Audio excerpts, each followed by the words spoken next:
खबरों में आगे बढ़ते हैं, जहां उत्तर प्रदेश देश का पहला ऐसा राज्य बनने की दिशा में तेजी से अग्रसर है जिसके पास सबसे बड़ा एक्सप्रेसवे नेटवर्क होगा। फरवरी 2026 तक प्रदेश की अगर बात कर ली जाए तो कुल 22 एक्सप्रेसवे का नेटवर्क विकसित किया जा रहा है। इसमें 7 एक्सप्रेसवे पूरी तरह से संचालित है, 3 निर्माणाधीन है और 12 विभिन्न चरणों में प्रस्तावित या स्वीकृत है। इन परियोजनाओं के पूरा होने के बाद प्रदेश के लगभग सभी जिलों को उच्च गुणवत्ता वाली कनेक्टिविटी से जोड़ा जा सकेगा। इससे औद्योगिक और आर्थिक गतिविधियों को अभूतपूर्व गति मिलेगी। मुख्यमंत्री योगी आदित्यनाथ ने अपने जापान दौरे पर प्रदेश में एक्सप्रेसवे के किनारे 27 इंडस्ट्रियल पार्क विकसित करने को लेकर कार्यवाही प्रारंभ करने की बात कही।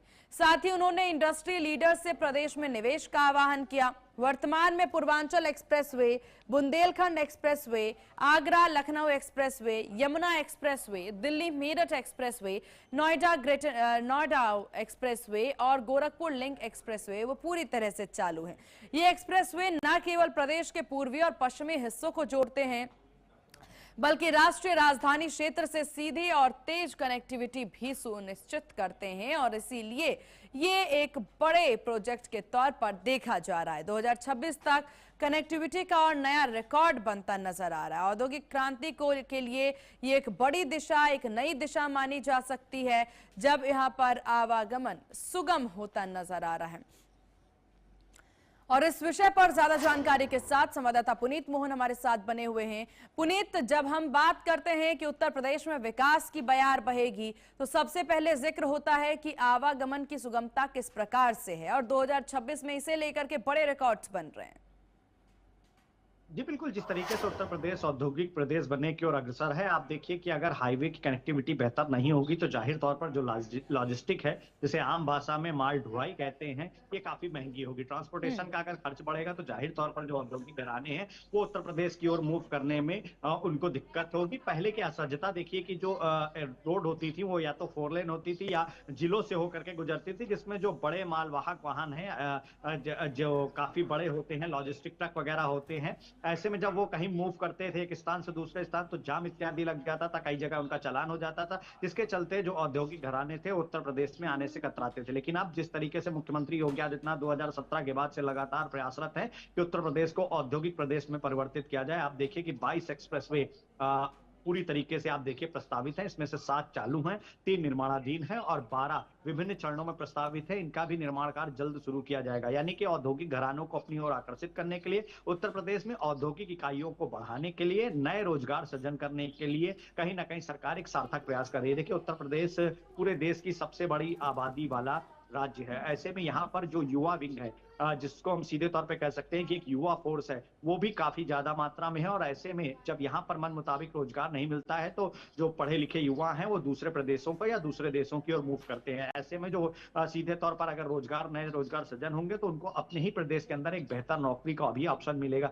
जिस तरीके से लगातार आप देखिए जेवर एयरपोर्ट बन रहा है, गंगा एक्सप्रेसवे की कनेक्टिविटी बढ़ाई जा रही है। आप देखिए गोरखपुर से शामली और शामली से मेरठ होते हुए प्रयागराज, यानी कि पूरा पश्चिम उत्तर दक्षिण सभी जो चारों दिशाएं हैं, इनमें जो हाईवे हैं इनको लिंक रोड से आपस में जोड़ना, ताकि जो लॉजिस्टिक वाहन हो उनको किसी भी शहर या जिले से या कस्बे से होकर के ना निकलना पड़े। इसमें कई जिले भी लाभान्वित हो रहे हैं जो हाईवे के अटैच में रहेंगे। उत्तर प्रदेश को सीधे तौर पर अगर बेहतर प्रदेश करना है तो इंफ्रास्ट्रक्चर पर एक बड़ा जोर देना होगा। जब बजट प्रस्तुत हो रहा था तब भी हमने अपने दर्शकों को यह बताया था कि सरकार बजट का ज्यादा से ज्यादा पैसा इंफ्रास्ट्रक्चर में खर्च करना चाहती है, क्योंकि उत्तर प्रदेश में अगर औद्योगिक प्रदेश इसे बनाना है, निवेश लाना है, तो जाहिर तौर पर उत्तर प्रदेश की जो सड़कों की हालत है उसको सुधारनी होगी। सरकार ने इसमें काफी हद तक सफलता प्राप्त करी है, लेकिन उत्तर प्रदेश एक बहुत बड़ा राज्य है। ऐसे में अगर इसे इंडस्ट्रियल हब बनाना है, बड़ी इंडस्ट्रीज लगानी है, तो जाहिर तौर पर उनके मन मुताबिक, उनके अकॉर्डिंग जमीन भी होनी चाहिए, उनके अकॉर्डिंग सड़क भी होनी चाहिए, उनके अकॉर्डिंग बिजली पानी इत्यादि की व्यवस्था भी होनी चाहिए, तभी वो उत्तर प्रदेश की ओर मूव करेंगे।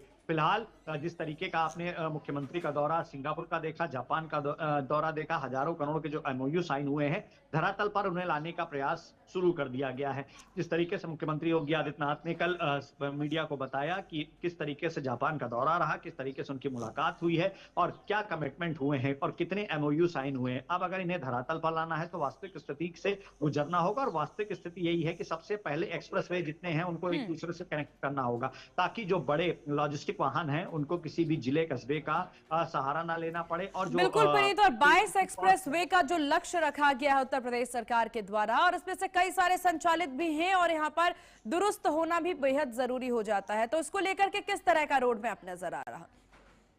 देखिए, आप 7 एक्सप्रेसवे यूपी में पूरी तरीके से संचालित हो रहे हैं, और इसके अलावा तकरीबन 3 से 4 ऐसे हैं जो निर्माणाधीन है, उसमें थोड़ा बहुत कार्य बचा है, और उम्मीद करी जा रही है कि अगले वर्ष से पहले पहले वो भी शुरू हो जाएंगे। इसके बाद बात आती है सबसे ज्यादा एक्सप्रेसवे टू एक्सप्रेसवे जोड़ने की, जिन्हें लिंक रोड के माध्यम से या ग्रीन कॉरिडोर के माध्यम से जोड़ना है। ऐसे में सबसे बड़ा जो प्रस्ताव है, 12 ऐसे प्रोजेक्ट्स हैं जिन पर सब चरणबद्ध तरीके से इनको शुरू किया जाएगा, और ये एक्सप्रेसवे टू एक्सप्रेसवे कनेक्टिविटी होगी। जो सबसे बड़ा है वो गोरखपुर से शामली का जो कॉरिडोर बनाया जा रहा है, बरेली को जिसको सेंटर पॉइंट बनाया जा रहा है। देखिए, नोएडा औद्योगिक नगरी है, यूपी पश्चिम में काफी रोजगार है, काफी अनुकूल धरती है वहां पर इंडस्ट्री इत्यादि लगाने के लिए। बरेली से सेंटर पॉइंट से अगर पूर्वांचल की ओर और उत्तरांचल की ओर अगर जाने का रास्ता मिलेगा, और दूसरी तरफ उत्तराखंड है, तो जाहिर तौर पर जो व्यवसायियों का व्यवसाय है वो भी बढ़ेगा, लॉजिस्टिक कॉस्ट भी कम आएगी, और जो मूवमेंट है, चाहे वो गोरखपुर होते हुए नेपाल इत्यादि की ओर जाना चाहे, बिहार की ओर जाना चाहे, या बरेली शामली नोएडा होते हुए